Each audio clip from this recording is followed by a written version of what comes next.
All right. In three, two, one.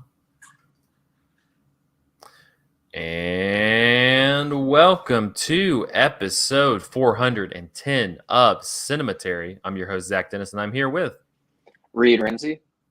In today's episode, we're going to be talking about movies that we saw this week in part one. And in part two, we're going to continue our Young Critics Watch Old Movies series with 1948's The Treasure of the Sierra Madre, which I'm really pumped to talk about and I forced in there.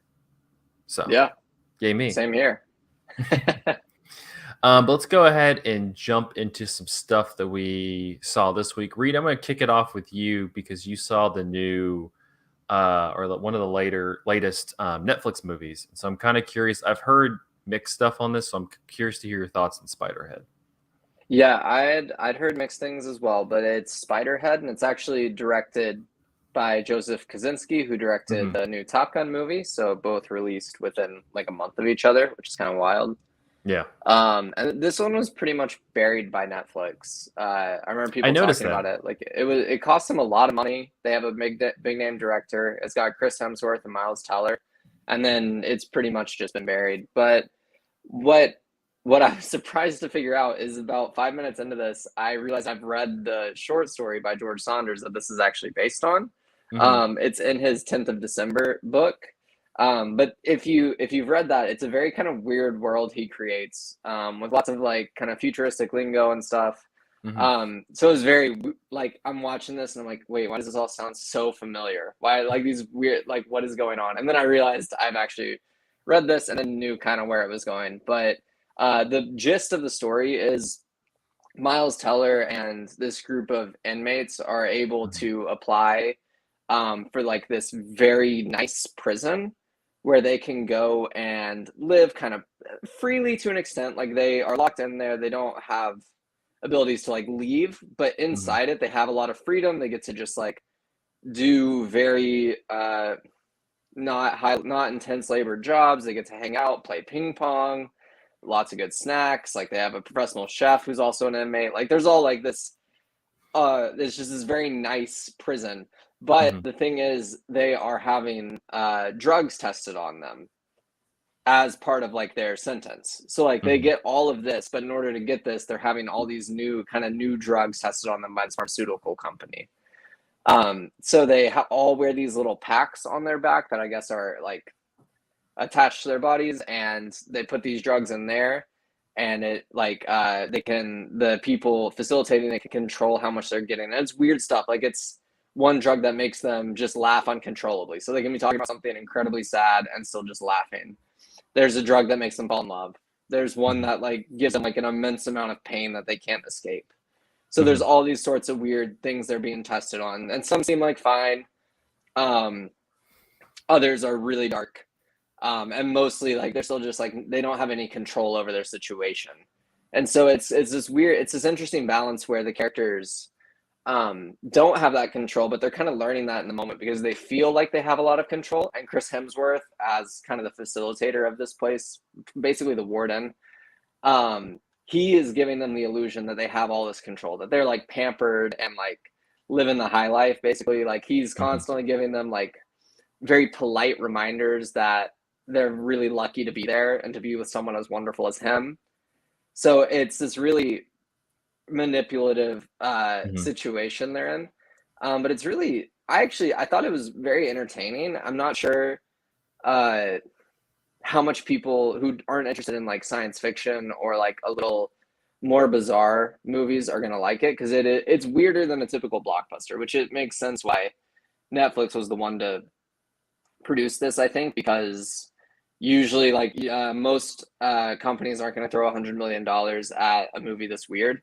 And it's not doing anything crazy, but it's definitely doing some interesting things and very surprising at different points, partially because the source material, but then also I think Joseph Kosinski as director, he just makes some interesting choices, like with music and the way he shoots things and has his performers act.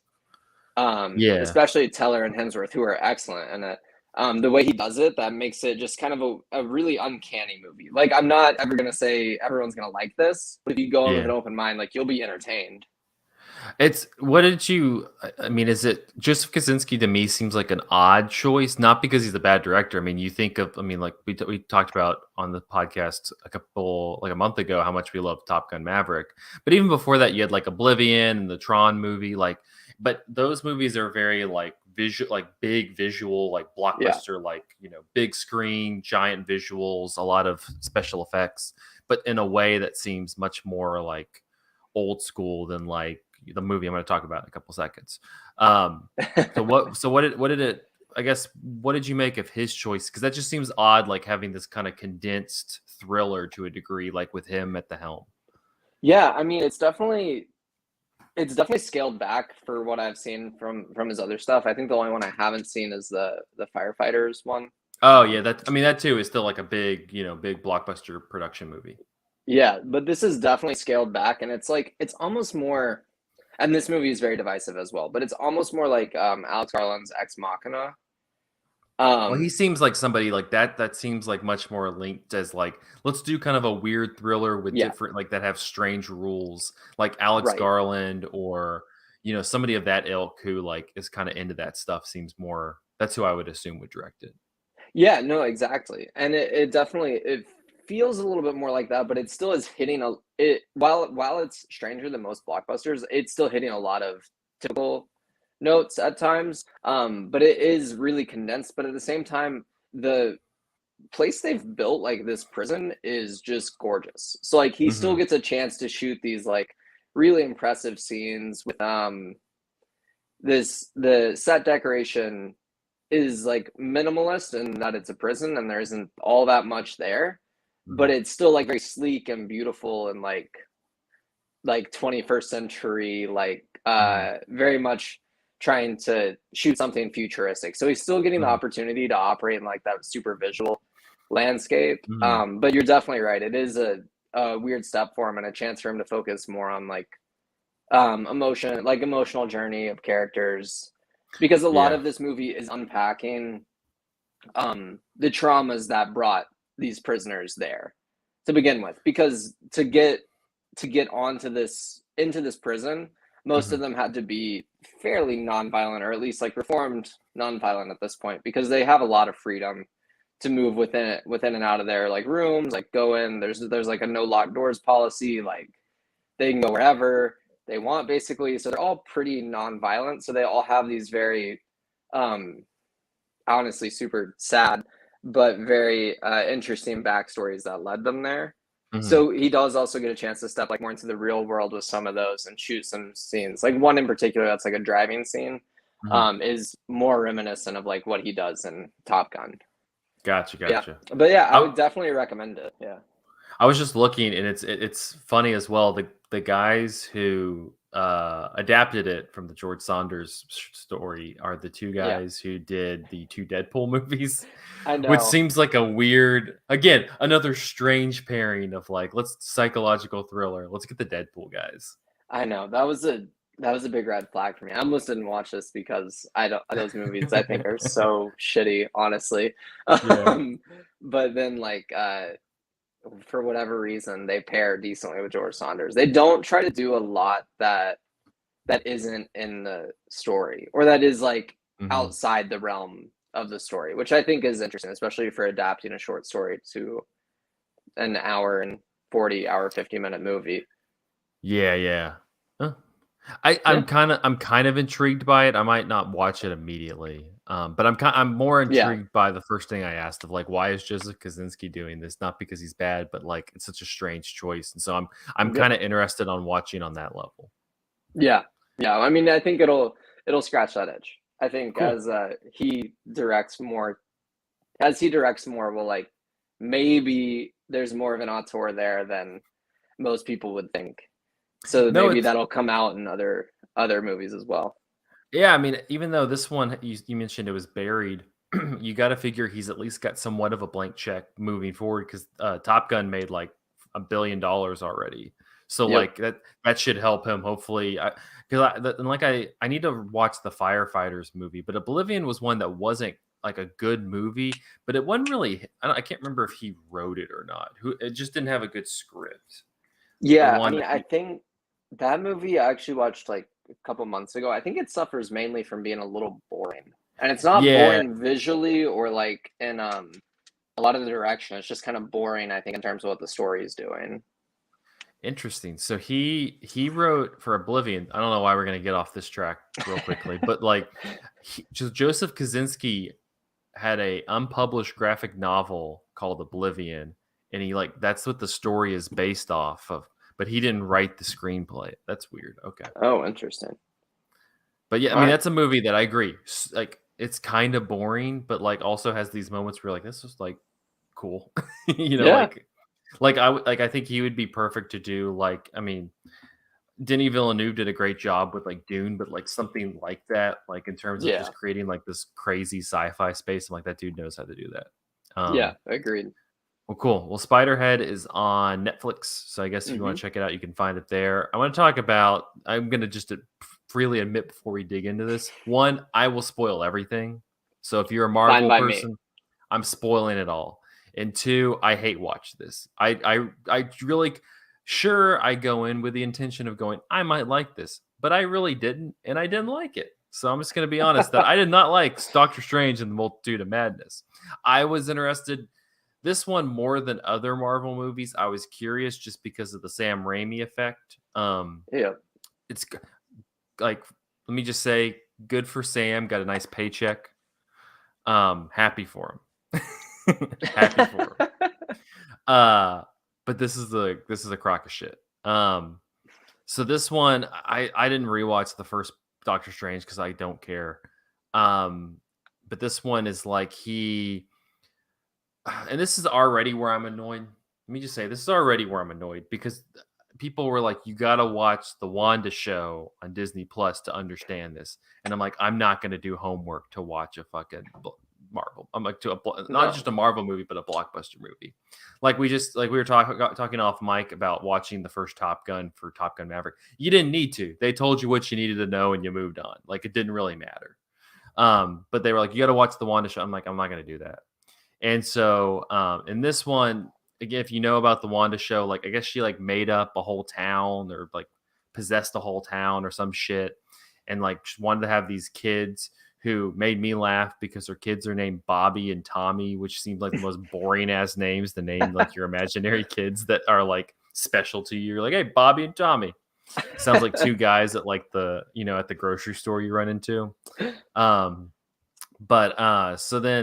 So in this one, it's super weird. It like opens in media res, which I guess maybe if I watched the Wanda show, I would understand, but I feel like not. But it opens in media res where like this other like 80s nightclub, Doctor Strange is helping this girl named America Chavez, which that's a whole other thing.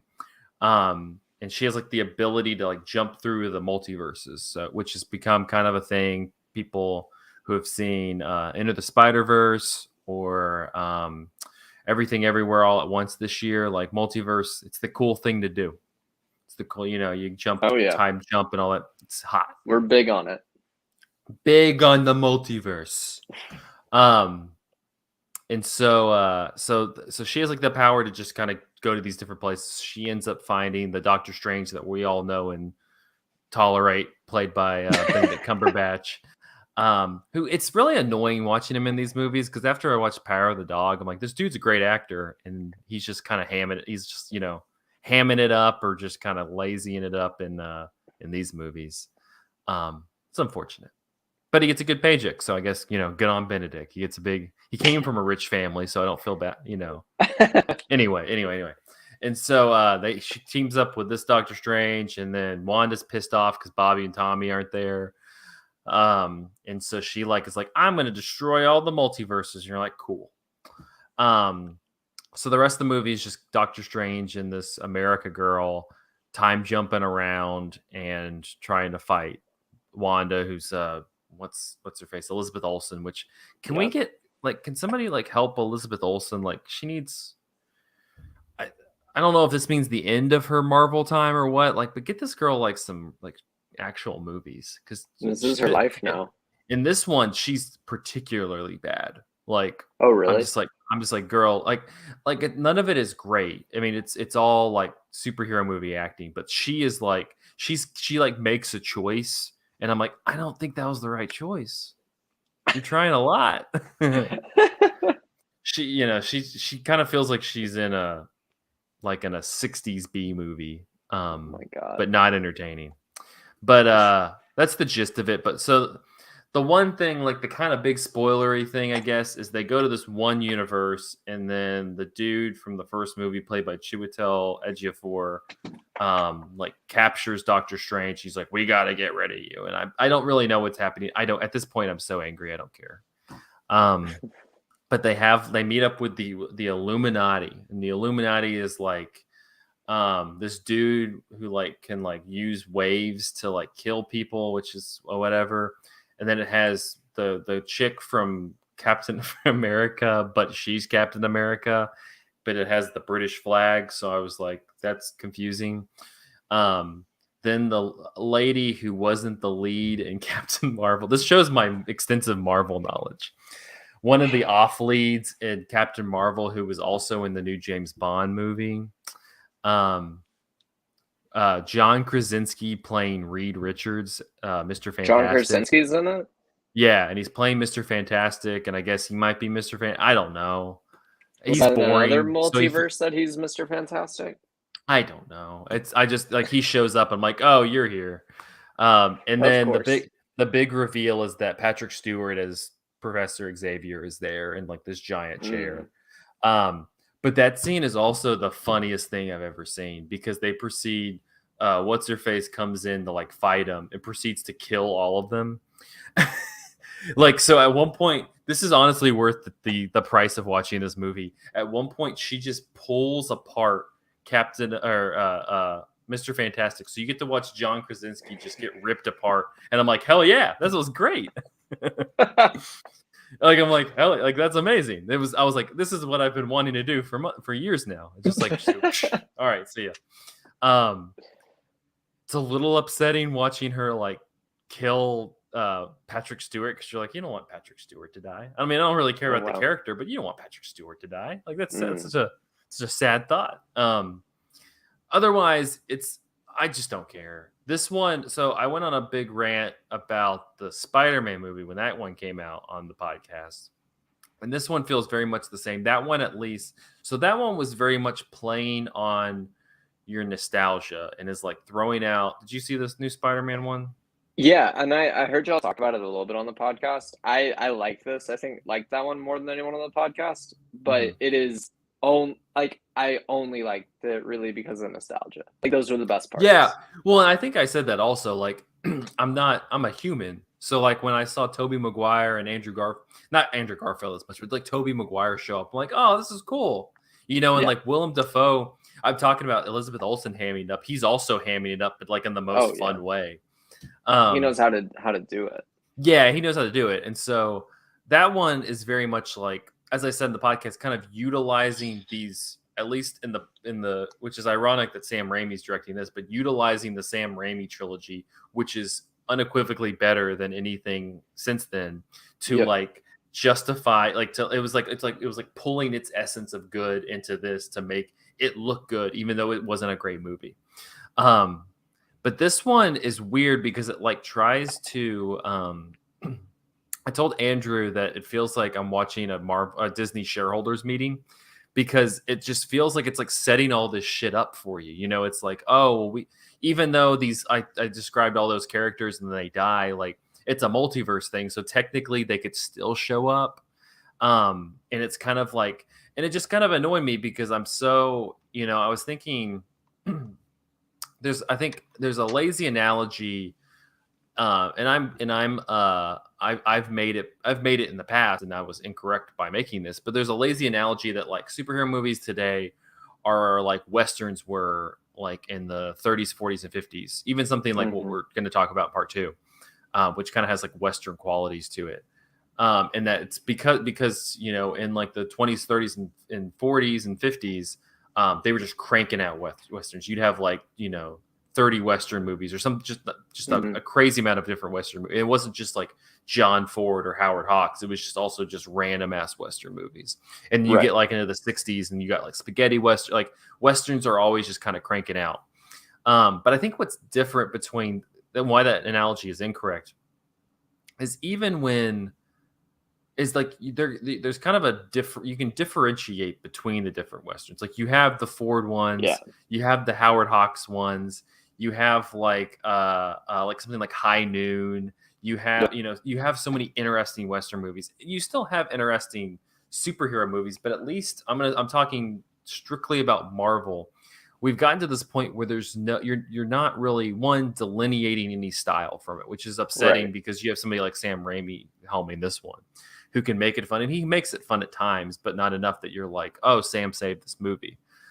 There's a really cool sequence where like Doctor Strange is fighting this other Doctor Strange, and I'm not going to get into why they're fighting each other, but like they start fighting each other with like these kind of classical music sheets, and they'll start, and so like it's like Toccata and Fugue and Beethoven's Fifth, and which sounds strange, but like there's like this, the way that he like kills all the music and a lot of the ambient noise, and so it's just kind of like them throwing these notes, and the notes kind of have these, and Danny Elfman's doing the score, and like they have these kind of eerie different melodies, but at the same time you're familiar with the musical notes, and it's really cool. It's kind of it's like, yeah, this seems like something that at least it's not gonna work for everybody, but it's kind of like visually interesting and it at least is like playing with sound, playing with visuals, things like that, which is, and you just don't get that a lot in Marvel movies. I think it's disappointing. And to go back to the Western analogy, like I said, like those, even though they were a giant influx, they were at least kind of at least willing, even willing to try new things. Even somebody like John Wayne, who definitely hammed it up at the end of his career, was at least doing interesting westerns. I mean, for every ham performance he might have given, there's like Liberty Valance or Stagecoach or Red River or things like that, where it's like it's a fucking interesting movie. And I think Marvel is just so, I just can't handle it, and I'm just done, because it's just so, I'm not to get like, I'm worried about this, the society, or worried about culture, but it's frustrating now that like movies like this are so popular, and it's all like, it's just not, it's theoretically built on narrative, but it's built on narrative to the same way that like a crossword puzzle is, where you get the correct thing, or you recognize the correct thing, and that's how that's supposed to elicit the the serotonin or whatever from you. It's not, oh, this story was super, like it's like what we're going to talk about in part 2. This story was incredibly satisfying on like a psychological level, on like a on all these different levels. And I'm just sad that now with movies like this, and there's you definitely have like the Top Guns and other things that are different, but like for these movies which are so widely popular, it's sad that like the only level it's working on is, oh, I know that person, or oh, I know that character. It's just so boring. Yeah, I think you're kind of hitting on the head a little bit, which, like, I mean, obviously we've been talking about superheroes for 15 years now, but with the Westerns analogy, when Westerns would talk to one another or build off one another in any sort of way, it was always in an interesting way. And I think the way that Marvel movies do it is just like, just so you have done your homework. It's like, so what's happening in the next one. Whereas like you have the example of, from the 50s, Fred Zinnemann making the High Noon, and then John Wayne saying, this communist piece of shit, I'm going to make Rio Bravo with Howard Hawks. It is Rio Bravo, right? That's the response to that? I think so. I believe so. But so like that way communicating on like political allegories is much more interesting than like, oh, I know who Chiwetel Ejiofor's character is in this movie, because frankly, I had no idea Chiwetel Ejiofor would even be in this movie. Dude's getting a paycheck. Oh yeah, I mean, good for him. It's the same thing. Good for him. But it's not interesting. And yeah, I mean, it's not, I don't want to sit here and belabor and be like, we got to do something, because I mean, it is what it is. I'm at this, like, that's why I've been so happy to see stuff like, especially this year, stuff like Ambulance, which, have you seen Ambulance, Reid? Because I feel like that's I'm gonna love it. You're gonna love that movie. It's you're gonna have to come back on when you watch Ambulance so we can talk about Ambulance. Yeah, I will. When it was playing in IMAX, it only played in IMAX for like a week here. In New York City of all places, only a week. And my dog was having like he was having a bad bout of separation anxiety. We had to get fixed, so I didn't see a movie in theaters for like a month. But Missed Yeah, Ambulance, which is a bummer. whenever you watch Ambulance, you're gonna love that. It's gonna be like 5 stars. Yeah. Stuff like Ambulance, stuff like Top Gun Maverick, even something like Jackass Forever, which like is doing interesting film stuff. Like, so like at this point, I've kind of just reserved myself because I'm like, there is still like interesting blockbuster stuff out there, so I just kind of ignore it. But I don't know, like at this point, Marvel's at like this really to a degree fascinating point where it's just so like it's just kind of like it's like a snake eating itself that like I'm just like where do you go from here? I guess you can go forever because people like seeing that, but I'm like I feel like after a while it has to get tiring like anything else. I don't know. But this one, I mean, I can't even classify really like as a movie. It's just kind of like, and this character is so weird because it's like they know that he's not interesting enough or like compelling enough that people will go on their own. And so that's like why he's in like the Spider-Man movie and why he has all these other people in his movies. It's like, that's what's funny also is like, at least like with Thor and Iron Man and Captain America, you didn't really have to do that because people like them on their own. And now all the movies are just such mashups because it's like, here's, this character that you don't really care about, but we got to crank out movies. Yeah, no, that's true. And then, like, to speak to that, they always pitch at least both Doctor Strange movies have been probably pretty inaccurately pitched as horror movies to the general audiences too. Like, I remember when the first one came out, it was like, oh, who directed it? Is it Scott Derrickson? Scott Derrickson, yeah. Who's yeah, people are like, it's gonna be like a horror movie. And then Sam Raimi on this one, they're gonna be like this. Then people were like, no, this one really is like a horror movie, and I'm like, all right, sure, it's still like a superhero movie that has to cater to kids and families. Yeah, and that's what it has. I mean, like they went through that period where they're like, it's not a superhero movie, it's a political thriller. It's not a superhero movie, it's a John Hughes movie. And you're like, no, it's not. They're all fucking superhero movies. And that's fine. And if you like that, that's fine. Yeah. But like it's just so like creatively uninteresting that like I don't like we were talking off mic, like I'm probably not gonna go see the new Thor movie, even though I kind of like the last Taika Waititi one. I'm just like, who knows with this one? The trailers look really boring and dull. It looks like they're looping in the Guardians of the Galaxy because they're probably not going to get another one of those movies for a minute. And I'm just like, it's just whatever. Like, come on. Yeah. So, Doctor Strange and the Multiverse of Madness is on Disney Plus, and I would not recommend it. I would say, you know what's on Peacock right now? If you have Peacock, Ambulance. Go watch Ambulance. It's incredible. I loved every second of it. Oh my god! Or go to Netflix and watch Triple R, which we talked about. Oh my god! For like 3 times in the last 4 weeks. I wish I would have talked about that actually, but it's been over talked. No, great movie. Cinematary's firm and like there's a stamp on the movie that just says like Cinematary approved. Yeah, I feel confident I won't be ruining the end of year rankings this year like I did with Old this past year. Well, it was funny. You were describing Spiderhead and like them testing these drugs on him. I'm like, are you just like into those types of movies? Because that's literally what Old's about. Maybe that's my genre. That's Reid's genre. People having drugs tested on them unwillingly. Maybe.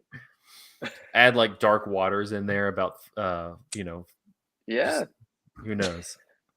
All right, we're gonna take a quick break and then we'll be back talking about a much better movie than what we've talked about so far, and that's The Treasure of the Sierra Madre after this. All right, I'm gonna turn a light on real quick. I'll be right back.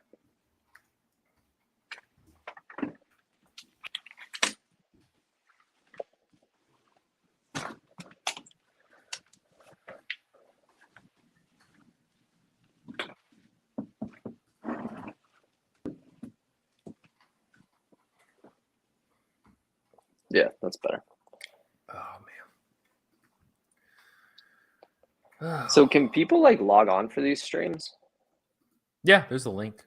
It's somewhere up here. We usually put them unlisted, but we used to send them to our patrons, but nobody would really watch it. So I'm just like, oh, whatever. No, I guess I should announce we're recording on this day if you want to, because you can do like little comments and like you can bring like the comment on the thing like this. It's cool. Oh, gotcha. That is cool. Yeah. And I just like it because it looks cool. But yeah, I don't know. For people listening, we either record on a Tuesday, Wednesday, or Thursday at 8 p.m. and just have be done ready. that. Yeah, and have done that for like 5 years now. So like if one of those days maybe you're on YouTube messing around, go to the Cinematary page. It'll be there. It'll just be unlisted. Yep. Yeah, I don't know. But yeah, you can technically watch this and comment on it. Gotcha. I don't know if we want to like add that energy into the podcast though. That'd be a lot, especially on a podcast when you got like several hosts on here. Yeah, be a lot. All right, let's talk about the old treasure. Treasure of the Sierra Madre would be a great double feature with the movie we talked about last year during Young Critics, Greed, from 19. I haven't seen Greed. Yeah, Greed's super interesting. It's weird. We talked about it last year. There's like 3 different cuts of it. I think it's available on YouTube. But there's like an hour 50 cut, a 2 hour 10-minute cut. I think there was allegedly like a 3-hour cut at one point. But yeah, it's super interesting. And it would be a good Murnau. No, that was von Sternberg. Oh, Eric von Stern. Eric von Stroheim. Oh, okay. Yeah, you should watch it. It's good. Yeah, I will. It's good, but it would be a good. Sign up for a few others for the Young Critics too. We got good ones, y'all. Yeah, we got some good ones. What do we got coming up? We got Bicycle Thieves next week. That's going to be interesting. Yeah, I don't know if I want to sit through it again. That's great movie, but I don't know if I'll rewatch it. I haven't watched it since we watched it in Dr. Larson's class in college. That is no. I don't remember which class I watched him, but it wasn't his because I took his American cinema class. But yeah, I think we watched it in like it was the one that he dual taught with Malin. That was like just like film history, like very general film history one. Yeah, I want to say we watched it there. I don't know. I remember watching it at some point in his class. And I have not seen it since. So I'm excited to kind of rewatch that. Yeah. All right, here we go. Sierra Madre. In 3, 2, 1. And we're back with part 2 of episode 410 of Cinematary. In this part, we're going to be continuing our Young Critics Watch Old Movies series with 1948's The Treasure of the Sierra Madre, which was written and directed by John Huston. The film stars Humphrey Bogart, Walter Huston, Tim Holt, and Brett Bennett. 2 rough-and-tumble wanderers, Dobbs and Curtin, meet up with a veteran prospector, Howard, in Mexico and head into the Sierra Madre Mountains to find gold. Although they discovered treasure, they also find plenty of trouble, not only from ruthless bandits lurking in the dangerous wilderness, but from their own insecurities and greed, which threaten to bring conflicts at any moment. The B. Traven novel was purchased by the studio in 1941 as a vehicle for John Huston. But by July 1942, Huston was in the Army filming documentaries. And in a memo dated July 14th, 1942, producer Henry Blank asked story editor Jim Geller to send a copy of the book to Edward G. Robinson for his consideration.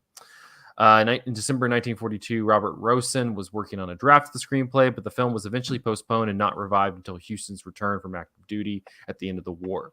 The extent of Rosen's contribution, if any, to the completed film has not been determined. Ronald Reagan was considered for the role of Curtin, which would have been morally wrong. And Zachary Scott was a possibility for the role of Cody. The studio had George Raft, Edward G. Robinson, and John Garfield in mind for the 3 main roles, but then World War II intervened.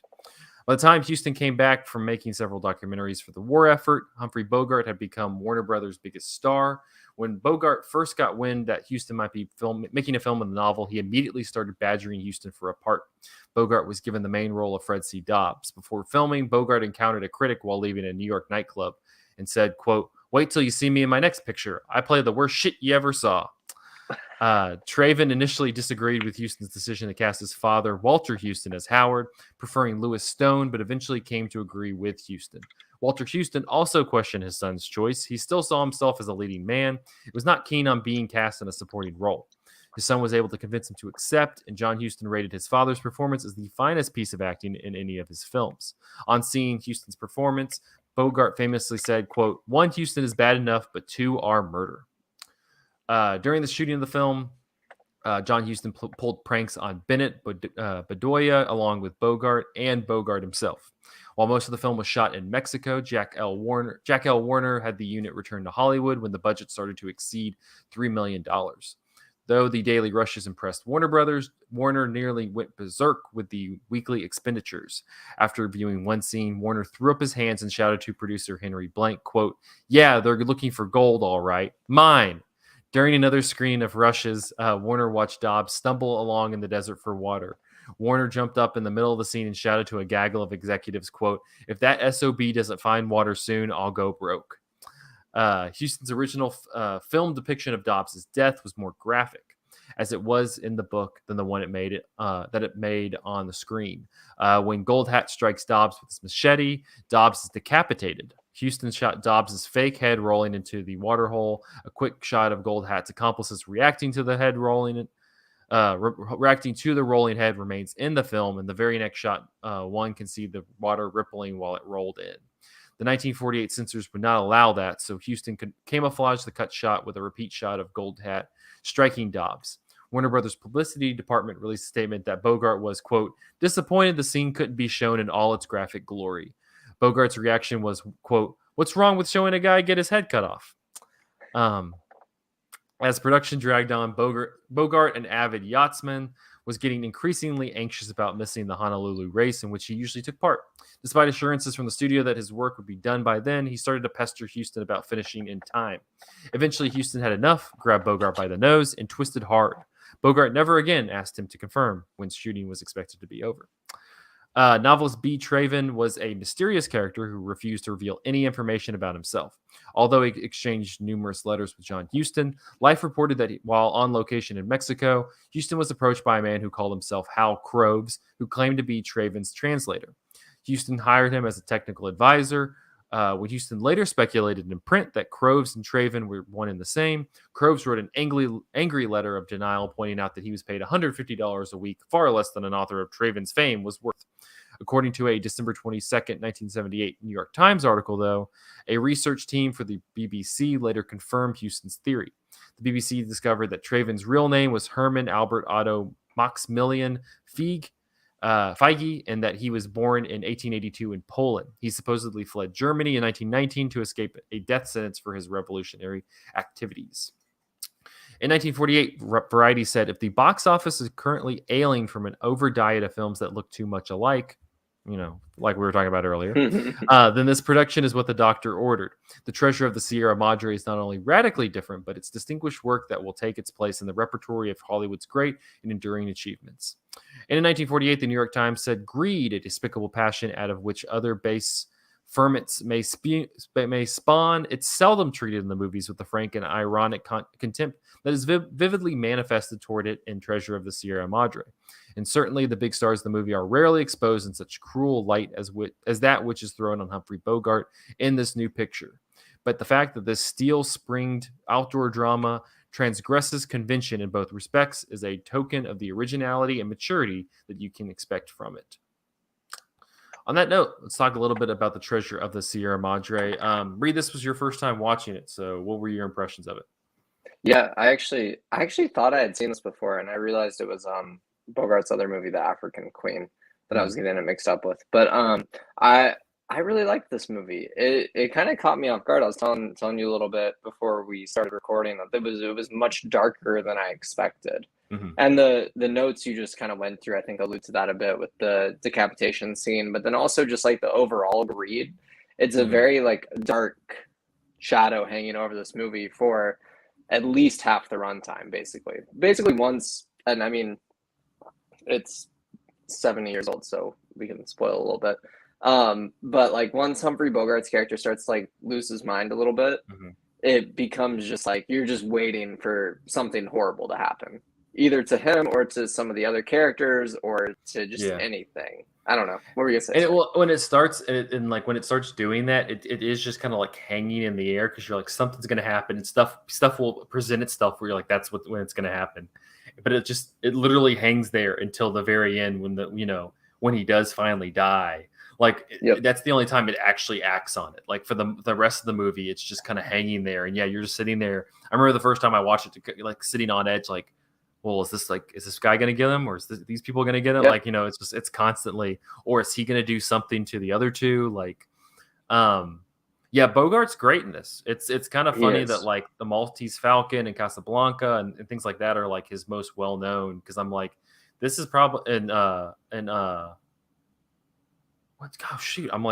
blanking on the Bogart movies there's another Bogart movie that I love so much.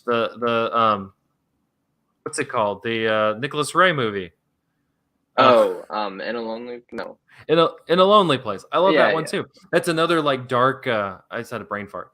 That's another like dark like Bogart character, and like to think that like at this time he's like at the height of his stardom, and he's playing this like completely despicable character, and also like theoretically gets decapitated at the end of the movie is like the most, like the fact that they like were even going to shoot something that showed it is like the ballsiest move ever, because like I was telling you, like that's like if Top Gun Maverick ended with like them decapitating Tom Cruise, like them capturing and decapitating Tom Cruise. Like I'm like that's pretty, like it's the same thing. Like this is the biggest star in the world, and they just like we're going, I'll just cut his head off. Like that would be jarring. I had to double check the like release year multiple times because it feels more like the movie he would have made like 10 years prior, because he also doesn't feel like the main character. It's definitely mostly from his point of view, and it opens with him and you follow him more closely, but it's not like the other two guys are that supporting in comparison to him. Well, you definitely shift over at a point to Curtin and Howard, but it's also not. I mean, I could sit there and think about it. Maybe there is a pinpoint part where you're like, oh, this is, but I'm like, you just kind of at some point kind of go, something's up with this guy. And that's like the part, like whenever you decide to do that, that's when the story changes the perspectives, and the way that it's able to kind of fit that perspective is so fascinating. This is my second time watching it, and I absolutely was floored by it. I think I talked about it on the podcast, by it the first time I watched it.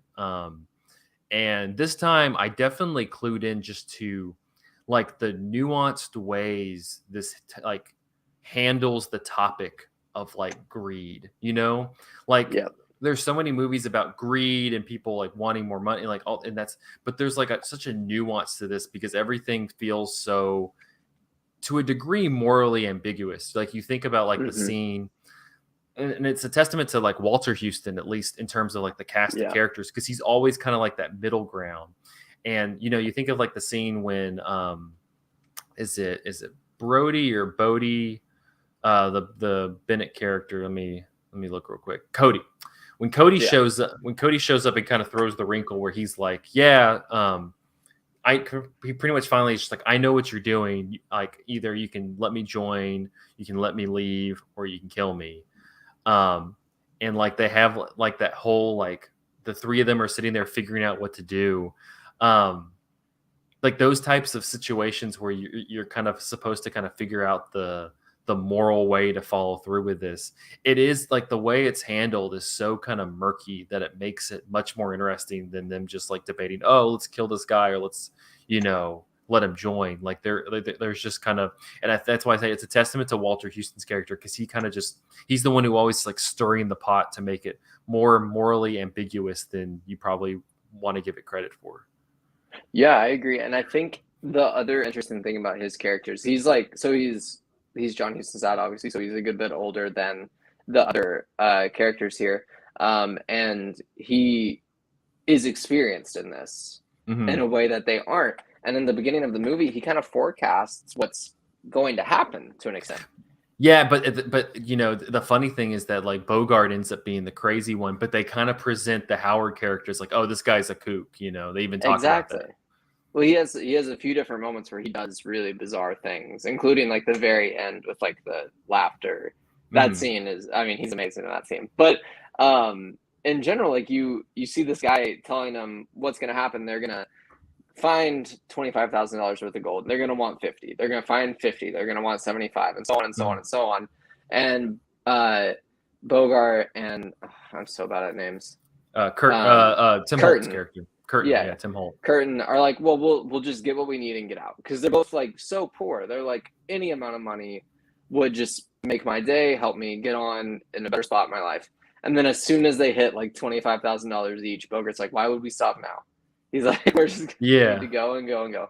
And I just thought that was fascinating, the way it forecasts that. And then even the way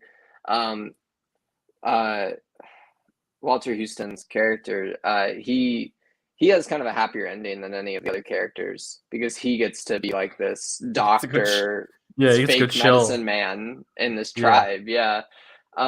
But even that is based in greed. Like, sure, he doesn't have to search for gold anymore, but he gets to lay in a hammock and be hand-fed like fruit, and then check on people every few minutes and be a fake doctor, basically.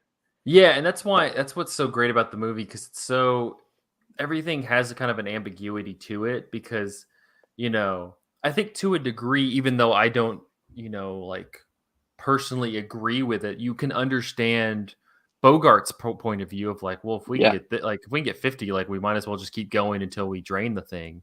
Yeah. But then but I feel like I'm more aligned with like Curtin, who's just like, yeah, I just need this amount of money and then I'm good.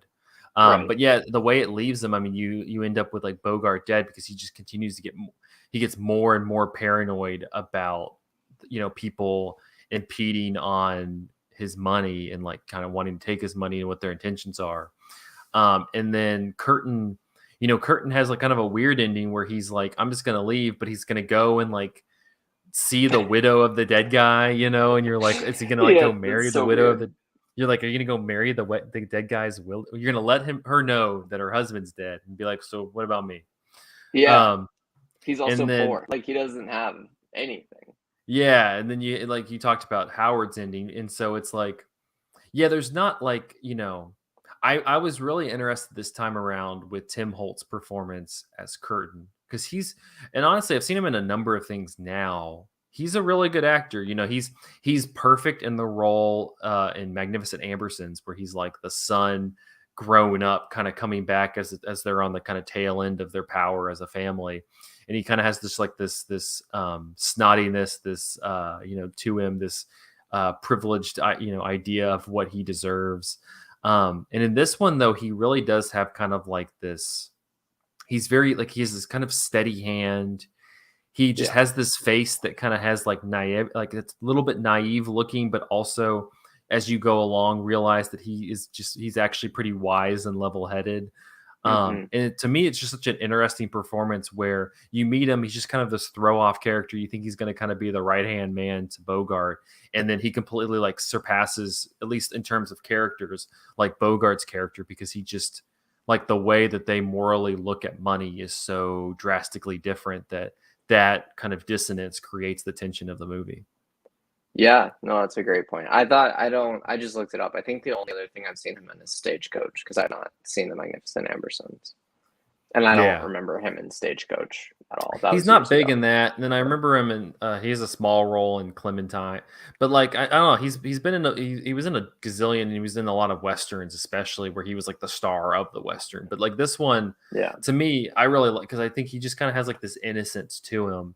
And you kind of take it, he's the naive one. Like you got Walter Houston's character, who is a kook but knows what they need to do. You have Bogart's character, who's greedy but seems to kind of like know like what he wants to accomplish with this. And you got Curtin's just along and is kind of innocent, naive, but he ends up to be like one of the more nuanced characters of the movie. Well, that's one of the, I think, the treats of this movie is that all three of those characters, and then even like oh my god, you just said his name. That's how bad I'm at Cody. Even like Cody, briefly in it, is a very nuanced character. Like, he's got maybe 10 minutes in the movie, and he's still very interesting and has a lot of layers. And I think that's just not always the case with any movie, that you have like multiple characters with a lot going on. Especially one that's going to, I mean, the thing that's also great about this, it just has, the way that they set up just a lot of these side characters, like you mentioned Cody's interesting. Even like at the beginning, you have John Huston playing the guy in the white suit, the American in the white suit who gives Bogart money, is an interesting character. The guy that Dobbs and Curtin go and work for, who rips them off, is an interesting, like, and you have like that really just, I was reading that fight scene in the bar took a long time to shoot, because it's such a weird, it's just strange, interesting. Like it reminds me a lot of like Greg Toland in Orson Welles movies, like the way that they just shoot it, and they have these kind of strange angles to it that you're just like, it's just a bar fight. But the thing, and this is definitely what attracted me the first time I watched it, was just kind of that nuance in how it handled that, because it's even though it's not really a Western, it kind of has a Western. It kind of does have this Western vibe of like it's a morality tale, and even if you don't like Westerns, like most of the time that's what those are. Right. And like it's interesting that like I think this one also has kind of a fascinating picture of like non-white Americans, like the way that they depict a lot of the like Mexican, whether it's the people in the town, whether it's the people who live out in the woods that Howard helps, to even the bandits, in like that. There's like it's a much more more well thought out like depiction, in like they're given a lot of agency and a lot of like they actually have personalities, when you think, compared to like what you think of with some where it's just like a random Native American tribe, or it's something like, or they're just like savage Mexican people or something. Like, no, you have a wide range of different Mexican people in this movie that are not the three main characters.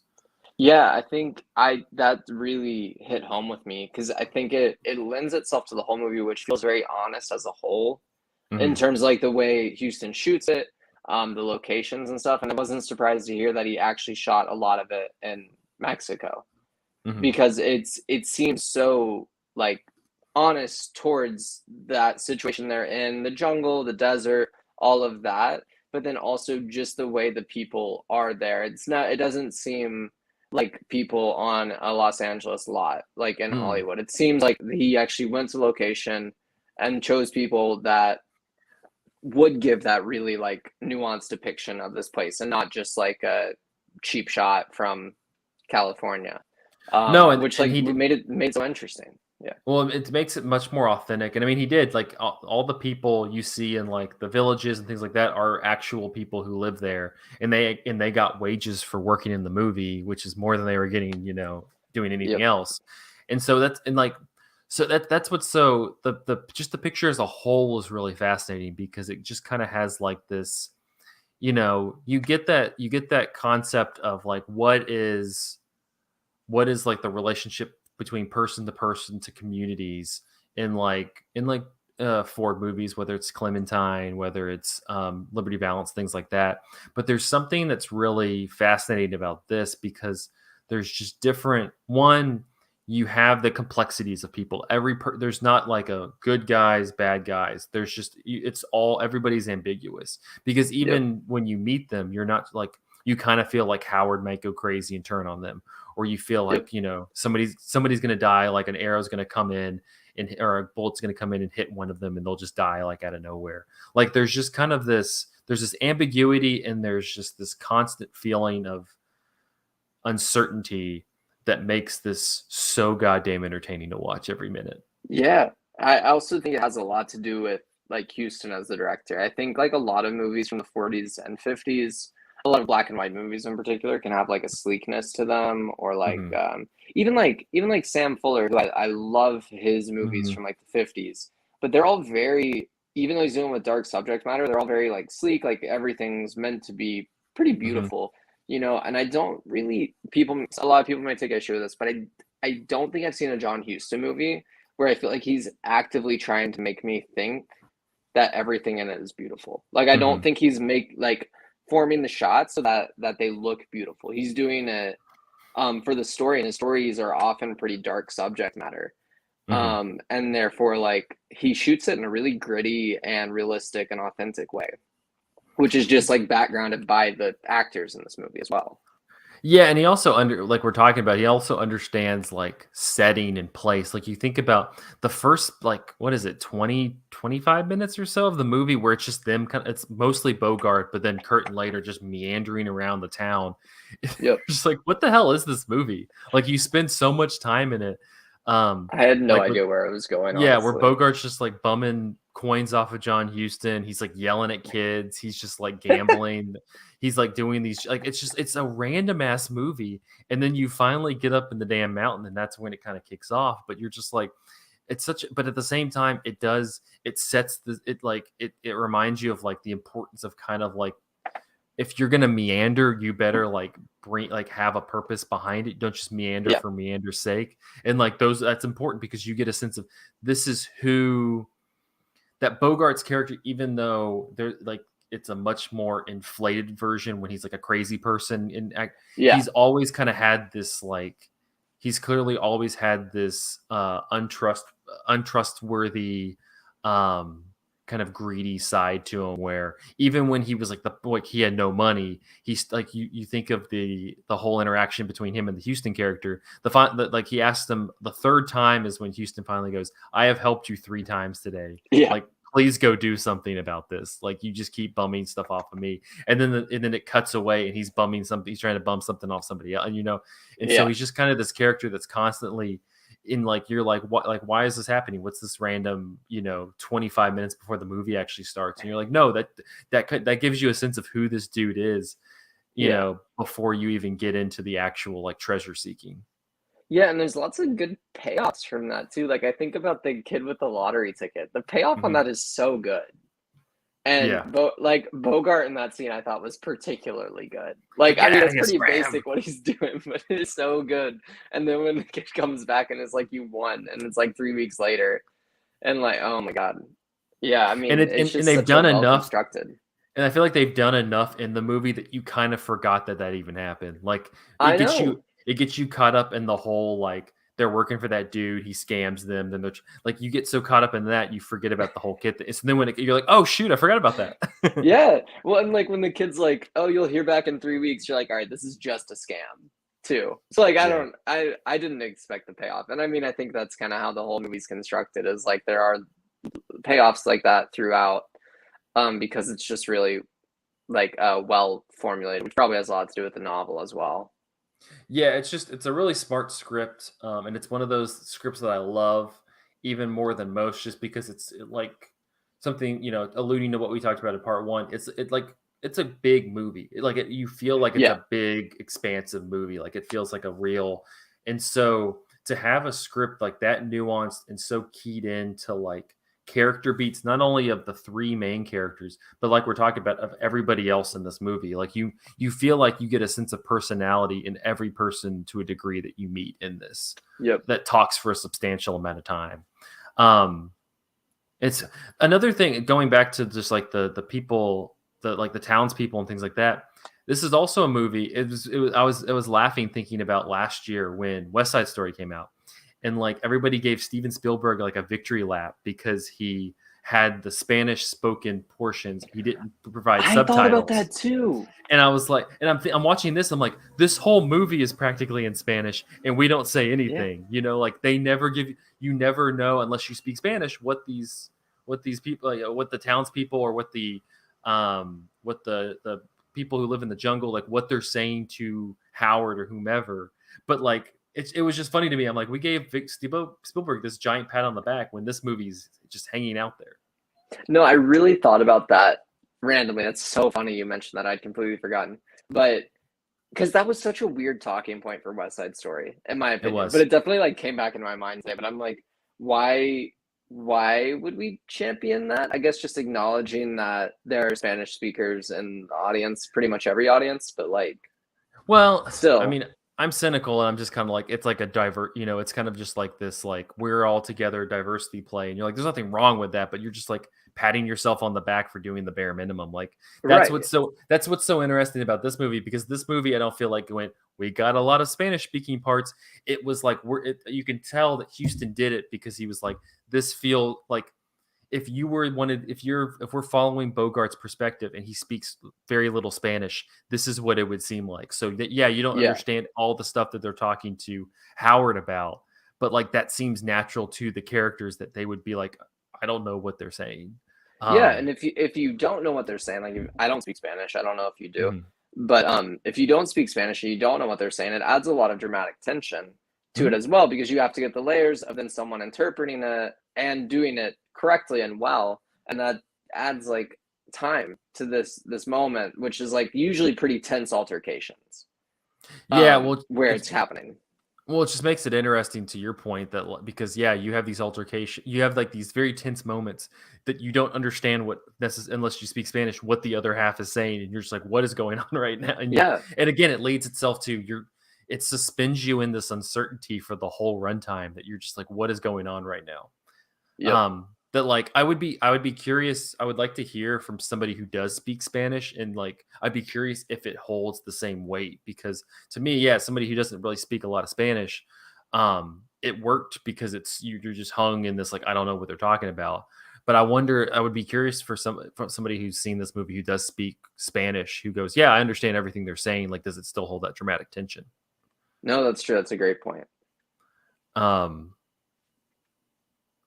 I'm trying to think. The other little facet of it I'd like to mention is they had Max Steiner, who's pretty well known for his scores is much more like kind of traditional. So for reference, I mean, he did like Casablanca, he did Gone with the Wind, he did The Searchers, he did the King Kong one we did movie, we talked about a few weeks ago. He's done like Top Hat. I mean, he's done like Astaire movies and things like that. He was kind of one of the, probably if not one of the big name of like classical composers, and the way that the score kind of operates in this is kind of fascinating, because you think of like more traditional especially like Ford Western, like the score, it's always very kind of like a degree of kind of fanfare-ish American kind of American fanfare music. In this one, it's very like, it feels much more like a classical, like much more classical in terms of like the use of like strings and pianos, in a way that would seem much more in line with like something like an adaptation of like Jane Austen, rather than this movie about these three guys out in the desert searching for gold. And it kind of adds to this layer of, there's like I think because like classical music like that can be kind of so uncertain and unnerving, because it kind of just has this uncanniness to it, that kind of like the fact that they made that decision rather than making it a more traditional score for like a Western was kind of fascinating to me. I don't know if you picked up on that. It didn't stand out particularly to me, the score, but I think it kind of lends itself to the whole epic feel you mentioned a little bit about this movie. Like, I think as a whole, the movie feels like plenty of movies from this time period would have been 3 hours long, with kind of this kind of grandiose story, really dramatic, and it has that feeling, which I think the score definitely influences kind of that feeling. Yeah, it's an interesting one, because like I read those, and Casablanca really does have like this like movie and lights movie kind of feel to it. Gone with the Wind, same thing. Like, it's just one that people, and like it's strange to me. I mean, this one I think is very well regarded, but it doesn't really seem to have. You mentioned like African Queen. I've seen that playing in like retrospectives or theaters like that. Repertory theaters like that, they play like African Queen or Key Largo or something like that when it comes to Bogart. And I'm like, why don't you play this one? Because I think this one has the level of like scale, like filmmaking scale of a Casablanca or a Ford Western or something like that. But also has like these really interesting like, it's just weird that I guess I don't feel like this gets the amount of praise that it deserves. It's a little bit underrated. I agree completely. I think it has primarily to do with like it's dark, as we talked about. Like, it is dark, and I think programming this so that a family could come enjoy their Saturday afternoon at the movies with like a movie from the 40s. You know, like we think of a lot of movies of that time as being like cute or like even if they are more dramatic or not cute necessarily, like very romantic or like sweeping or big or something. And this is like, it's dark. There's heavy themes at play. As Humphrey Bogart said, he's playing the shit. He's not playing he's not playing the guy in Casablanca. He's playing which I asshole. which I like Casablanca, but I'm just like I think my two favorite performances of him is in this and in A Lonely Place, where he's a shit in both of them. He's just great. Yeah.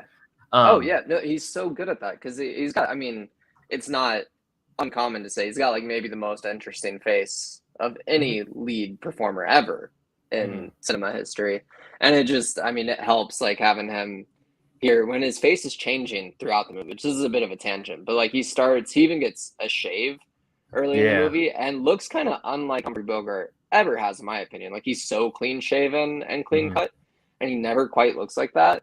And then by the end, he's just got this huge beard because they've been out there for what, like 10 months? Yeah, it's disgusting. It's filled with like sand and dirt, and he looks disgusting and disheveled. At one point, he's like coated with mud. Yeah. And it's just, yeah. The other thing, you know, as since it's part of the Young Critics Watch Old Movies series, like the thing I was also thinking about is just how, we've touched on this a little bit, like how even like resonant today this feels. You know, I think that those, like at its core, like the concepts of like you have this trio of people, like, you know, the kind of kooky but wise person, the naive but intelligent person, and just kind of this unfiltered, unadulterated greed. Like I think that gets, I think just on those essences, you know, outside of maybe like the performance beats, those essences and those concepts still play in like today, where, you know, not to say like you, like I would never want anybody to touch this and remake it. I think like Spike Lee's homage to it in The Five Bloods is probably the best you're gonna get. But like I think that you could like in terms of like a capitalistic culture that we're in, of like hustle culture and things like that, like I think that a modern audience person could watch this and get like modern concepts out of it, I guess is what I'm saying. I think it's a very modern movie. Yeah, I mean, I think it honestly, and it's very different, but it gives us similar to high as like gambling movies give to an extent, because you're watching these guys be pretty good while gambling. Like they're pretty good at finding this gold and then pushing it to the limit. Like, and obviously bad things happen in gambling movies as well. And I think you're right. Like these character tropes like are definitely still modern and still would stick with people. I honestly think, unless you're just someone that really just won't watch black and white movies, which there are people like that, I think everyone would enjoy this movie because it's gripping from the beginning. Even the meandering 25 minutes, like you were trying to figure it out, it is thrilling from the start. Yeah, I had the same when I watched it the first time. I think I had the same reaction to it, and I've had this a number of times with like black and white movies or older movies. But I had the same reaction to this as like when I saw Rear Window for the first time, where I was on the edge of my seat and I forgot that was made in the 50s. Yeah. Where like you're watching this and you're just like you kind of forget, you teleport out of whatever the fuck year it is, and you're just like, I'm like, you're just so engrossed. Like it was the same thing. Like I was like, this story is so engrossing. Like I think the first time I watched it, I forgot. I didn't even remember what year it was made. I was just like, this movie is just like really speaking right now. And yeah, I think if you're kind of into classic movies, but you're trepidatious on what I'm like, you know, we talked about that a little bit with like some of the silent movies. I'm like, no, even if you have a black and white movie thing, like this one, I think is so engrossing. And I think it works especially well in black and white because it does lend itself to kind of that visual uncanniness, to kind of work with the ambiguity of the story. That if it was in color, it probably wouldn't have been as effective. Yeah. Not to prolong this, but I was curious if you came across this in your research, but like, is there any sort of like post-war sentiment behind this movie? Because it reminded me a lot of, you may have watched this at UT actually, of I'm a Fugitive from a Chain Gang, the Edward G. Robinson movie. It reminded me a lot of that, which that was like a post World War I kind of forgotten man story. And this felt like it had a similar vibe just in Mexico, and it's never mentioned that anyone's a veteran or anything like that. But with it taking place right after, or like being made right after World War II, I was curious. I didn't come across anything that like kind of any metatextual or just subtextual like kind of analysis of the movie where it was like they're kind of reading this as like this allegory for something. Um, I mean, I think it plays on like I feel like that's again why you're so attached, like you're so attracted to it because I think it kind of I think in its essence it kind of exudes just uh American values of like just greediness, but then this kind of naivety and then just kind of this cutting into the natural elements, especially the elements of like a country that's not the United States of America. Like it Right. kind of just has like this deeply like American thematics quality to it. But I think that's what kind of works rather than it being like a textual response or subtextual response to World War II. I Yeah. think it just feels very like indebted to the things that whether you agree with them or not make up America. It's a very that's why I say it's so modern. Like I think it makes very astute observations about American capitalism that still resonate in 2022. Yeah, for sure. For sure. Any final thoughts on Treasure of the Sierra Madre? I think that's all I got. Go watch it. Yeah, for sure. It's on for those who are curious, it's on I mean you can find it in most places, but it's on HBO Max right now where you can stream Yep. it. So high recommend on that. I think and then I mean you can rent it in other places, but HBO Max has it streaming through TCM. So give it a watch. But until then, that will wrap up our show. Thank you so much for listening. You can find us on Facebook at facebook.com/cinematary, on Twitter and Instagram at Cinematary, and on Letterboxd at letterboxd.com/cinematary, where we post all the movies that we talked about in this episode. Thank you so much to our patrons. If you would like to support Cinematary, whether it's $1 or $5 or whatever, please head to patreon.com/cinematary and show your support for what we're doing. Thank you so much to our patrons, Cam, Chad Newsom, Corey Willingham, Candace Sisson, Ron Hayes, Teresa Morsathi, Titus Arthur, and Tyler Chandler. Thank you so much for your patronage. Next week, we're going to continue our Young Critics Watch Old Movies series with 1948's Bicycle Thieves, which, as I mentioned a couple weeks ago, I'm very excited to make Andrew watch because Andrew said that he did not like Italian movies on the Just as a podcast. rule. Many moons, like in the like pre 100 episodes. I remember we watched La Dolce Vita, which is not in any way related, other than being Italian, to Bicycle Thieves. Oh yeah, I mean he's also got the most popular review on Letterboxd for 8.5, I think. Exactly. So, well, at some point we're gonna need to go back to a Fellini movie. But I'm curious. I'm kind of excited to watch this because not to go on a whole thing, but like I feel like with a lot of our foreign selections for this, it's a lot of like Germany, it's a lot of Japan, it's a lot of like um French movies, and so like for whatever reason we don't watch a lot of Italian movies. So I'm like let's throw like one of the most famous Italian movies in there just to kind of deal with that. Plus I like we talked about before, I haven't seen it since I watched it in like a college film history class, so I'm very excited to like watch it now. I mean that had to have been nearly a decade ago, so it'll be interesting. But until then, thank you all for listening. We'll see you next week.